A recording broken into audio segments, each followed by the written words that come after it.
All right, this is Don with Olmec Reflections. We're in doing carpets tonight, after hours. We're here located in Middletown, and we have done. It has been a few years, like 2 decades, since this carpet's been cleaned. So this carpet in here has been cleaned, nice steamy hot water.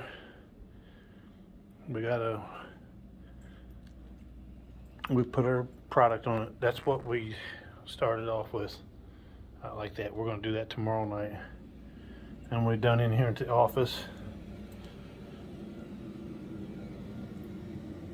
And then we're going to go out this room, follow the hose out and down the hallway and pack it up and go to the house tonight. So got a couple more hours worth of work here to do. And I was going to turn the lights off up here, which I think is these two switches up here.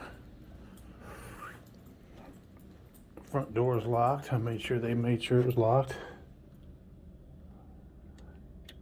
Not sure what that turns off. Not sure what that turns off. But anyway, we're going to get back at it as soon as I find these light switches. All right, see you guys.